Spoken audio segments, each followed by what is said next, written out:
নমস্কার। আজ চলে এসেছি তোমাদের সামনে একটা নতুন ভিডিও নিয়ে। আজকে উচ্চ মাধ্যমিকের সিলেবাসে যে বাংলা কবিতা আছে রূপনারায়ণের কুলে, বিশ্বকবি রবীন্দ্রনাথ ঠাকুরের লেখা রূপনারায়ণের কুলে কবিতাটি সম্বন্ধে আজকে আলোচনা হবে। তার আগে বলে দিই, এই রূপনারায়ণের কুলে কবিতাটি যে মূল কাব্যগ্রন্থ, শেষ লেখা কাব্যগ্রন্থ থেকে নেওয়া হয়েছে।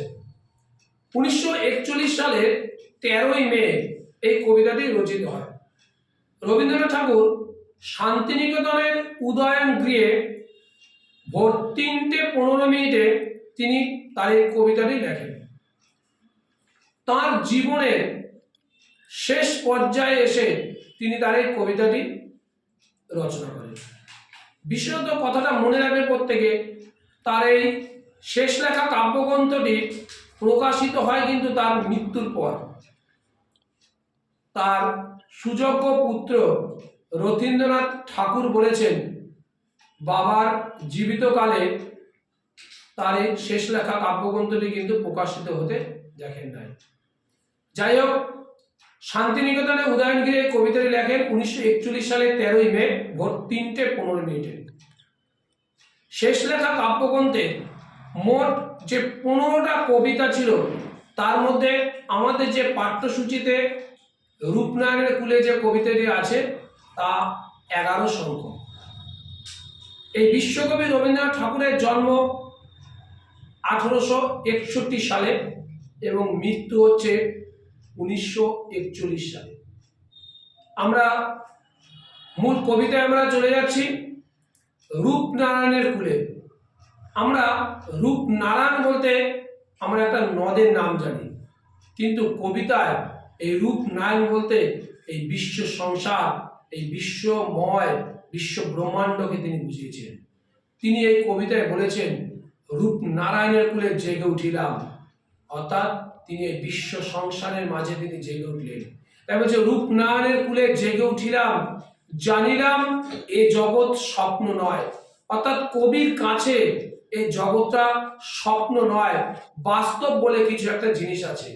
তাই বলছে, রূপনারায়ণের কুলে জেগে উঠিলাম, জানিলাম এ জগৎ স্বপ্ন নয়, রক্তের অক্ষরে দেখিলাম আপনার রূপ। অর্থাৎ কবি তার নিজেকে চিনল রক্তের অক্ষরে। আপনার রূপ মানে নিজের রূপ সে নিজের রক্তের অক্ষরে অক্ষরে চিনবে। তাই বলছে যে রূপনারায়ণের কুলে জেগে উঠিলাম, জানিলাম এ জগৎ স্বপ্ন নয়, রক্তের অক্ষরে দেখিলাম আপনারে, চিনিলাম আপনারে আঘাতে আঘাতে বেদনায় বেদনায়। কবি বলছেন নিজেকে চিনিলাম আপনারে, অর্থাৎ কবি নিজেকে চিনলেন, চিনিলাম আপনারে আঘাতে আঘাতে বেদনায় বেদনায়। তিনি কষ্ট পেয়ে বেদনা জ্বালা যন্ত্রণায় তিনি নিজেকে চিনতে পারল। তাই বলছে যে কি বলল, চিনিলাম আপনারে আঘাতে আঘাতে বেদনায় বেদনায়, সত্য যে কঠিন কঠিনেরে ভালোবাসিলাম। কবি কি বলছেন? কবি বলতে চেয়েছেন সত্য যে কঠিন, সত্য কঠিন, আর কবি কঠিনকেই ভালোবেসেছেন।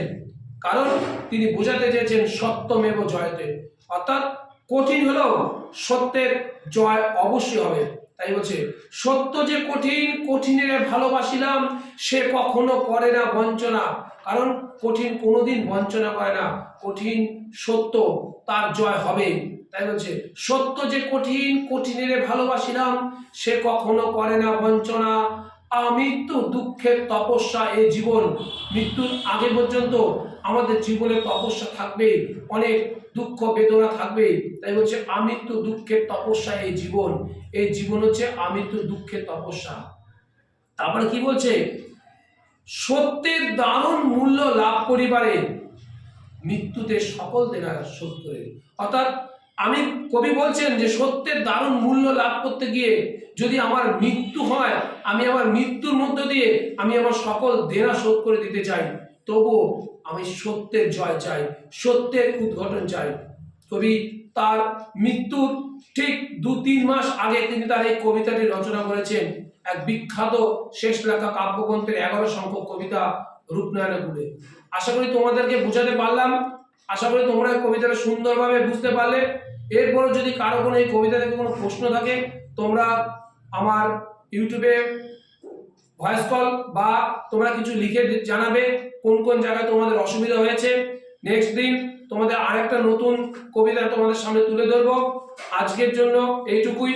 তার আগে তোমাদেরকে বলে দিই, প্রত্যেককে আমার চ্যানেলটা দেখে সাবস্ক্রাইব করে দেবে এবং আরো আরো নতুন কিছু পাওয়ার জন্য তোমরা আমার পাশে থাকবে। আজকের জন্য এইটুকুই। নমস্কার, প্রত্যেকে ভালো থাকবে। ধন্যবাদ।